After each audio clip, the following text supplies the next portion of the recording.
In 1959, China was celebrating the 10th anniversary of the People's Republic of China and was in the midst of the reign of Mao Zedong. Remnants of the past culture were destroyed, including schools and universities. Mao denounced academic pursuit and put to death many of the intellectuals. All foreign missionaries had been expelled from the country, and many Christians in China had lost their positions or even their very lives. So what was God's plan for those in the West to share the love and truth of Jesus with the Chinese? This was the question pondered by Fred and Frances Pike, whose family served for 3 generations in China, but forced out in 1949.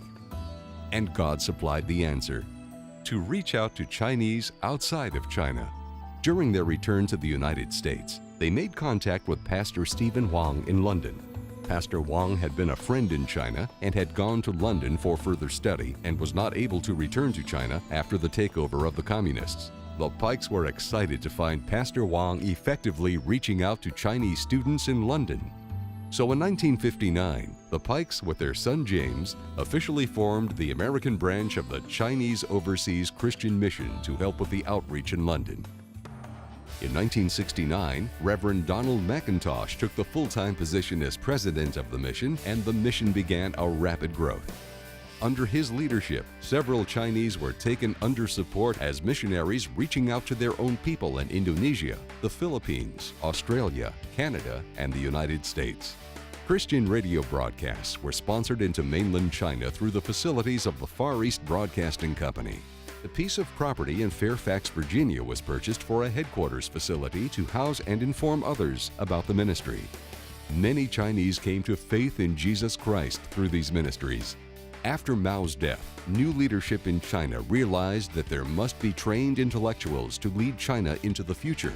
So in 1978, Deng Xiaoping made a strategic decision to send 3,000 students and scholars from the People's Republic of China overseas for further education each year.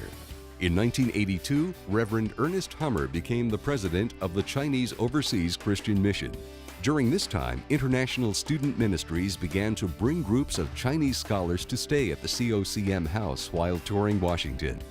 I would ask questions, do you, like in Atlanta, there are a number of universities, and they had maybe a couple students from 1 or 2 of them. I said, so I raised the question about on their campuses they knew about if there was some concentrated effort toward the Chinese. And in most cases, no.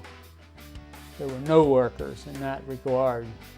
And I got to thinking about the necessity for workers to be there.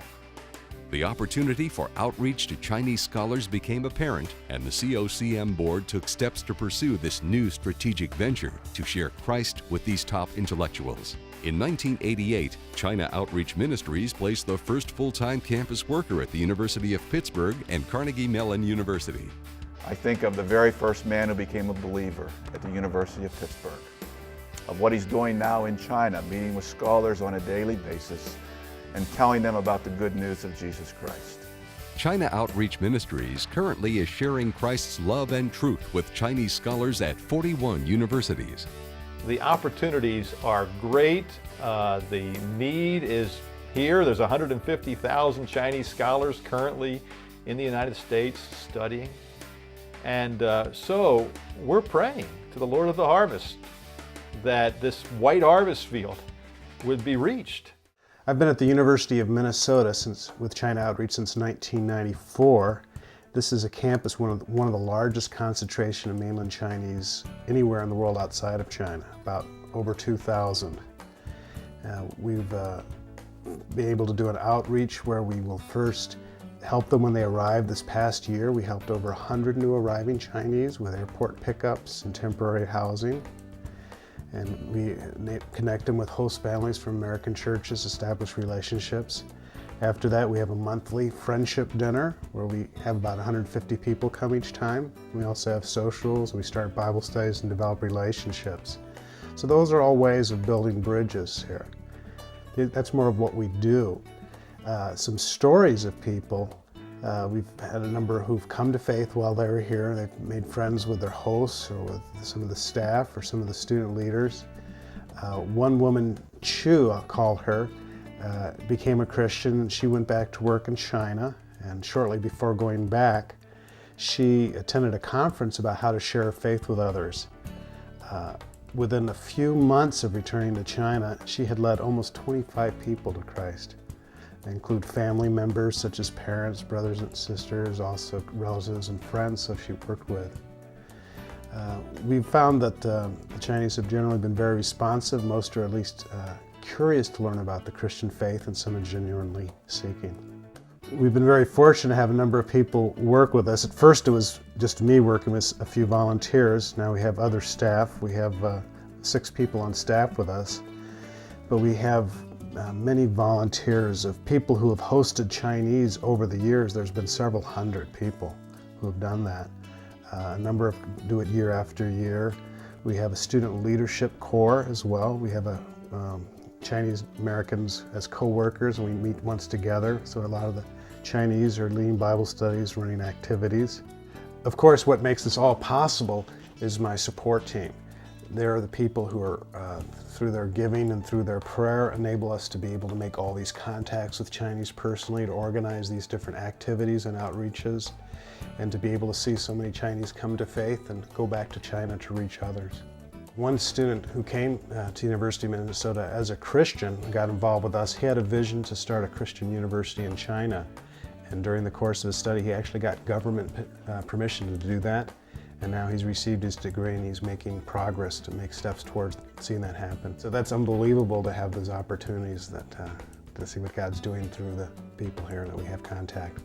Over the years, as the ministry has grown, so have the needs.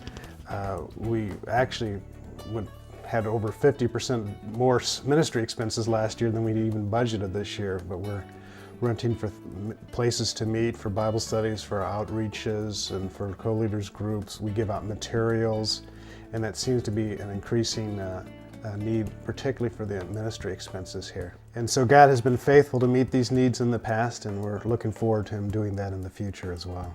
I feel so privileged to be able to be involved in what's going on here with Chinese at the University of Minnesota. God's had a great door of opportunity. He's blessed us with many people to work with, open hearts, and so it's just been a tremendous opportunity for us. Through this outreach, many are hearing the gospel and their lives are being transformed by Jesus Christ. We have a great history because we have a great and faithful God and Savior. So as we celebrate 50 years of ministry, our heart is that we would go forward with the ministry, that our heart would be that we would see 50 works on 50 campuses in our 50th year.